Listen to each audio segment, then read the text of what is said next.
Alors aujourd'hui, on va tester le Caméléon 2 de chez Digital Photo. Donc c'est une petite light un petit peu comparable aux Astera, mais beaucoup moins chère et en même temps assez intéressante. Donc on peut constater qu'on a deux boutons sur le côté, ici un petit écran avec trois boutons devant. On a la possibilité de faire varier les modes avec le bouton de gauche, à savoir White, Color, Group, Channel ou DMX. Donc aujourd'hui, on va s'intéresser plutôt au menu White et Color. Il me suffit de pousser un peu sur le bouton pour rentrer dans le menu White. Alors dans ce menu, du coup, on a ces deux boutons qui peuvent être utilisés. Celui du bas va nous permettre de faire varier la température. On peut descendre à 2800 degrés Kelvin et monter jusqu'à 9900 degrés Kelvin. Voilà, on sent varier ce petit bouton. Top, top, top. Voilà, on est à 9009. Après, je reviens à quelque chose d'un peu classique. Voilà, 5006. Et avec le deuxième bouton, on va faire varier en fait l'intensité lumineuse. Donc là, je suis à 100% et je peux redescendre évidemment jusque 0. Voilà, donc on a une incrémentation, une température de couleur qu'on peut assez facilement faire varier. Donc je vais revenir en appuyant sur le bouton menu à mes différents menus. Je passe au menu Color.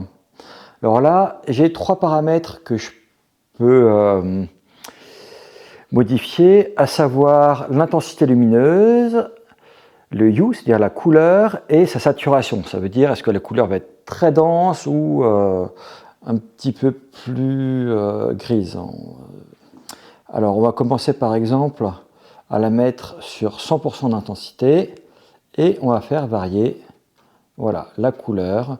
Donc ça va entre 355, même 360 je veux dire, jusque 0. Et voilà, on peut vraiment trouver un petit peu toutes les couleurs entre ces deux mesures. Avec par exemple, on va prendre un beau rouge, voilà, un beau rouge comme ça. Et on va faire baisser, c'est l'autre bouton, il faut cliquer là, voilà, pour passer de l'une à l'autre. Et là, on fait baisser la saturation. Voilà, donc on a un rouge qui est plus ou moins dense en fonction de la saturation qu'on souhaite utiliser. Voilà, voilà. Donc là, c'est un peu l'usage de base classique qu'on peut avoir avec, puis évidemment, comme tout à l'heure, on peut faire varier la puissance de notre light entre 0 et 99, donc comme pour le blanc. Après, ce qui est intéressant, c'est d'aller dans le menu Effets. Donc on va faire un petit tour rapide des effets. On va commencer par Cop Light, voilà, avec à chaque fois la possibilité de faire varier certaines options, par exemple la vitesse apparemment, là j'ai l'impression, ou alors l'intensité lumineuse. Et ici on a double, quinte, quad, cycle, single. Voilà, donc on a différents types de lumière de police. Donc je reviens sur Effect. Après, on va avoir le mode Club. Là aussi, on a la possibilité de faire varier différents paramètres, comme, je sais pas, là c'est pourcentage de SPD ou nombre de couleurs. On peut y en avoir plus d'une vingtaine, jusqu'à 24 couleurs différentes. Et voilà, donc on peut jouer un petit peu sur les paramètres pour personnaliser vraiment l'effet club. On va revenir sur effet. Après, on a lightning.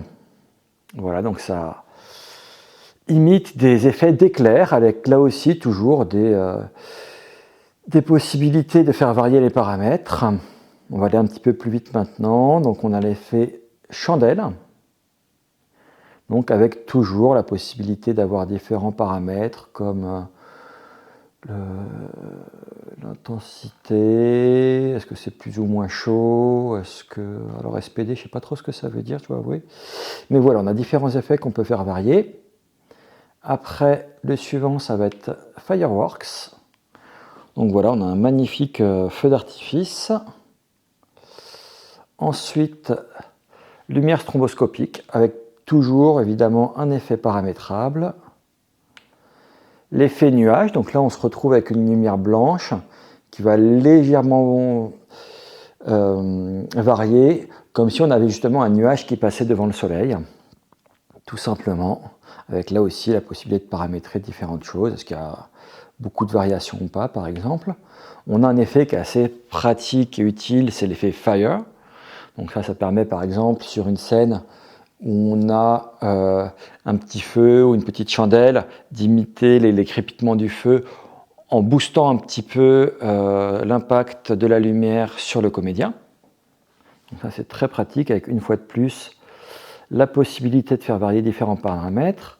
On a Color Chase, voilà, avec la possibilité de mettre le SPD jusque je sais pas, enfin voilà, on peut faire varier toutes sortes de choses. On a le mode paparazzi que je trouve pas ouf. Voilà, on a une lumière un petit peu stromboscopique dans ce cas-là. On peut faire varier, on va dire, la vitesse à laquelle ça va clignoter. Le mode pulsing, donc c'est à peu près la même chose. Donc là aussi, je vois pas vraiment l'intérêt de mettre un mode paparazzi. Ça aurait été plus sympa d'avoir quelque chose d'irrégulier en fait dans le mode paparazzi, et c'est pas le cas. Donc là, c'est peut-être le seul mode que j'aurais tendance à un petit peu critiquer. Et ensuite, on a le mode Auto Cycle, donc qui permet de faire un cycle de couleurs.